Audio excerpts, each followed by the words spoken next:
My father's family moved to Los Angeles in about 1920 or 21, around that time. My grandfather had lost his job in Grand Junction, Colorado, and there was a cousin whose name was, I forget where, I think it was Rich, who had a Harley Davidson distributorship of some kind in Los Angeles. So he was promised a job out here, and that's what brought the family out. My father ended up leaving the University of Colorado and moving here to help support his mother and his two sisters as his father was ill. It turned out that it was anemia, and my grandfather died about a year after they arrived in Los Angeles. At that point, my father went to work full time and worked the night shift in a bakery, the Davis Perfection Bakery, which no longer exists, and worked there for about 10 years before he was able to establish himself as a man who could earn a living writing. And that was about 1933. You know, the idea of populism, the populism of Bryant, for instance, as it was affecting Colorado, the idea of the Grange movement in western United States, the distrust of Easterners generally. But I think that his politics became more firmly developed through working for 10 years, essentially in a factory that produced bakery goods. And that was the real basis of what came to be his political expression. My father always had an ambition to become a writer, and that seems to have been true when he was even a boy. And while he was working at the bakery, he would write novels. I think that the story is that he once described the publication of his first novel by saying, "I sold my ninth novel and called it my first." So there was a long period of apprenticeship as he was writing. This was not a man like Fitzgerald who suddenly bursts upon the world. It was rather the opposite, and his writing actually began as a paying proposition with articles for local magazines, primarily film magazines, as it turns out. His first novel, Eclipse, is set in Grand Junction, Colorado, which he calls Shale City.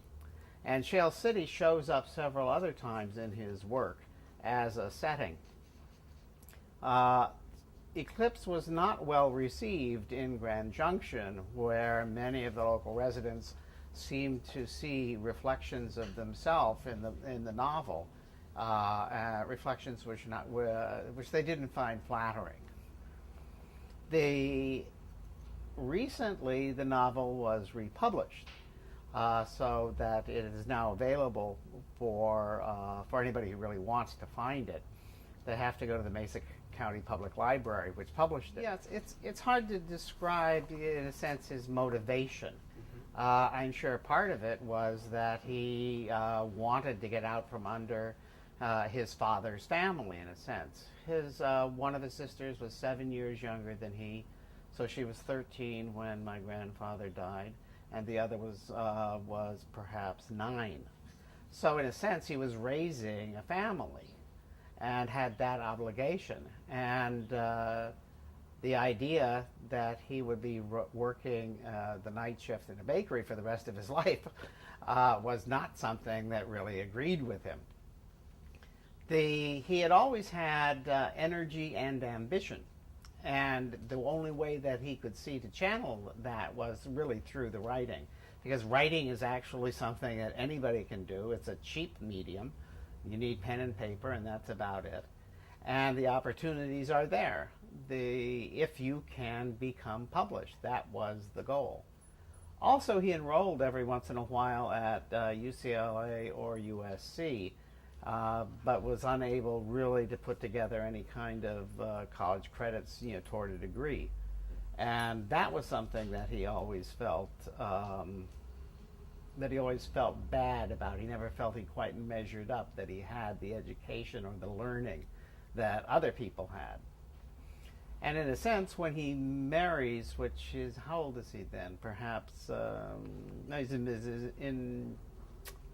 38. He marries in 1937 or 38. So by that time, he's 32 or 33 years old.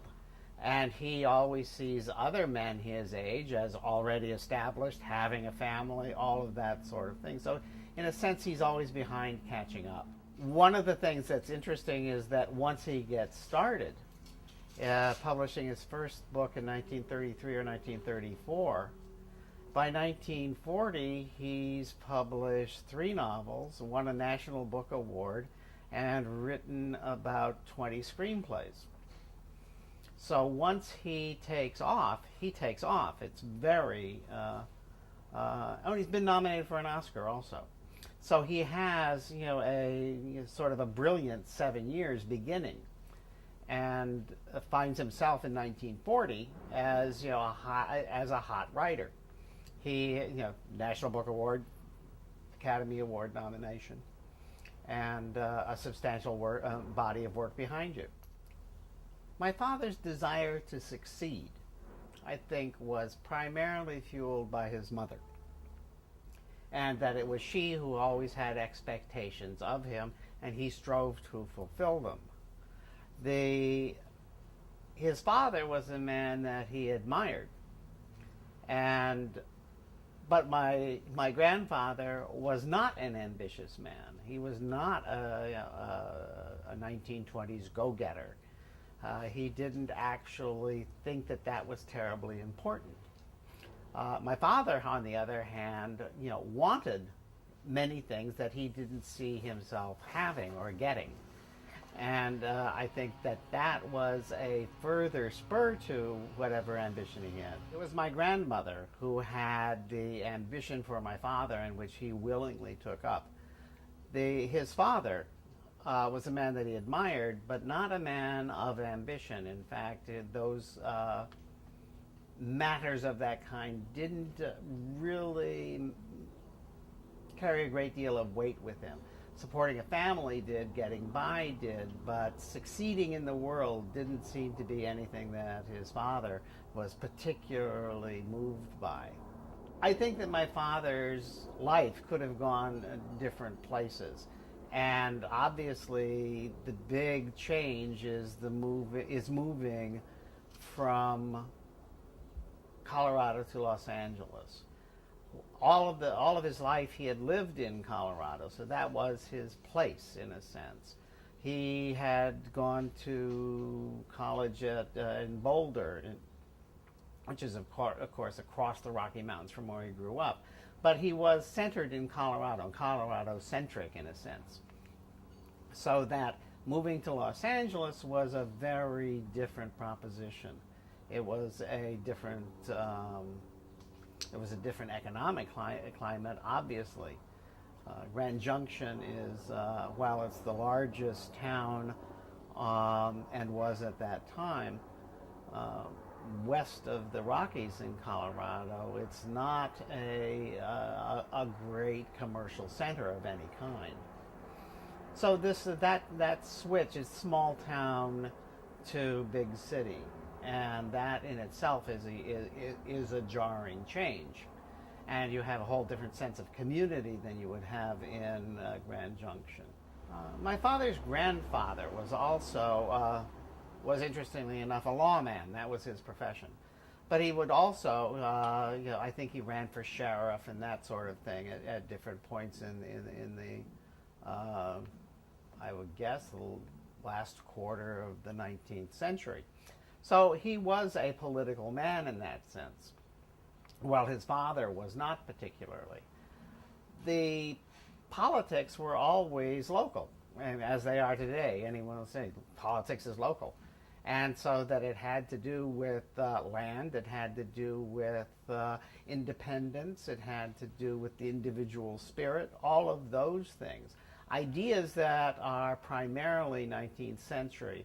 But as civilization moves west, those ideas are more directly and rawly expressed at the edge of the country rather than in the cities of the East. Well, curiously, my father didn't write Westerns. That was not anything that he did in the 30s or 40s. I think he did one while he was blacklisted. So that, but it's the sensibility that he has that is Western in a sense. If you take the ideas of the Constitution as expressed in the first 10 amendments, that is essentially what he would believe in and stand by. I mean, that's the core of it, and that was what what the core. The first 10 amendments were what people insisted on having attached to the Constitution before they would allow it to be passed. And those are primarily individual protections against government. And that is probably what informs his politics most. My mother worked in a drive-in stand in Hollywood on Cahuenga. And one of the things that she would do after she brought out the tray and set it up in the window, she would go back for glasses, which she would come back and she would be juggling the glasses. And she would then put them on the tray. This was one of the ways that she would increase her tip, as it were. So aside from that, she was slim, athletic, beautiful, a desirable waitress. So desirable that in those days at her drive-in stand, the customer could choose the waitress. So they would say, I want Cleo, or I want Mary, or whoever it was. And there were times when everybody in the entire drive-in actually wanted her. My parents met in about 1936. My father had, I think, just ended a relationship with a woman and was bemoaning the fact that he would never find, someone who could just really marry and have a family with, that sort of thing. How serious he was about that, I'm not quite sure, or whether it was merely a general complaint. But his friend Earl Felton took it seriously and said, "I know the girl that you should be married to," and took him down to a drive-in stand in Hollywood, a drive-in restaurant. My mother came out, served them dinner, whatever it was, and my father proposed to her. My mother rejected him, and that was the beginning of a courtship that several years later ended in their getting married. This was complicated by the fact that she married somebody else in the meantime. My father didn't let this get in his way. He merely considered it another obstacle, and eventually discovered that the man my mother had married was in fact not yet divorced from someone in Indiana. My mother was somewhat, had been disillusioned in a number of ways with her new husband, and this gave her a way out. As a result, they ended up running around in a car with the husband in pursuit.